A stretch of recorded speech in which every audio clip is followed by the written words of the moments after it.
is your setup. Your arms are hanging under your shoulders. You're not reaching. That's good. You want to tip your left shoulder down to match the slope because you're on a down slope, so your shoulder should match the slope. The one thing that you got to be careful on a down slope is not to shift a lot of weight to your trail leg. You want to stay on your forward leg, and you don't want the club to get inside. So I drew that line because I don't want that club to get... Oh, that's perfect. See, you took it back really good there. Position at the top is good. You hardly moved. And you're staying nice and tall. Look at that. Good job. I feel pretty good. It's really good. That's a huge improvement. Are you kidding me? You remember how much you used to dip down. Now remember, you were younger. You were a lot, smaller. So you were getting... Now it's pretty normal. And you're not jumping up as much as you used to. You are a jumper. And that's okay, because Justin Thomas is a jumper. And he's also a spinner. And look how far he hits it. Do you know Justin Thomas is 145 pounds. He generates 320 pounds of force. So that means he's almost double his, well, it's over double his body weight. He pushes against the ground 300 pounds when he swings. So vertical force is good. So I'm happy with what I see there. I thought you were going to be at least 6 inches of vertical drop in your head. There's only maybe 3, the very most. So that's good. And the other thing is, your club is really on plane. The face matches the spine angle, and it's nice at the top. And you're quiet there with your feet. Your left heel barely comes up.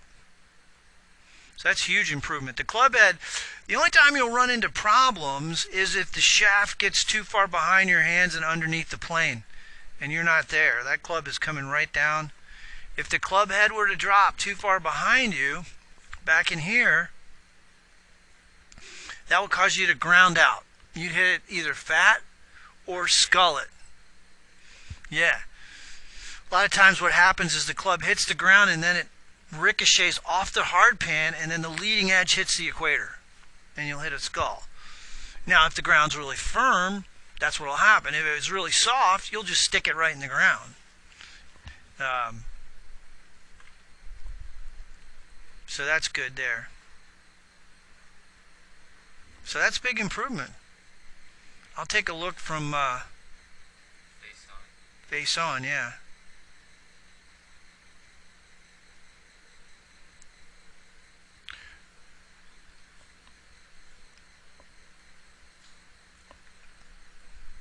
So the big changes you got to be aware of: a more neutral club face position on the backswing for the wedges. You want to make sure the toe is 90 degrees to the ground, or square to the, or slightly open to the swing plane. What is the swing plane? By definition, it's the angle of the shaft, and the face should be open to that angle. Almost 90 degrees to the shaft plane.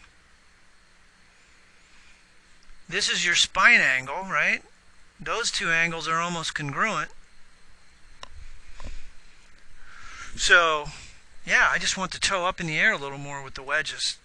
And you can achieve that pretty easily if you make sure that your grip is not too strong. I'm talking wedges now. With the irons, I don't think you've got a real problem yet. I haven't seen anything that I would really be aware of in terms of your swing. I like where your body is. It's staying stable. You're not moving much. And like I said, your head's not going down. The only thing, like I said, you got to pay attention to is where your weight is.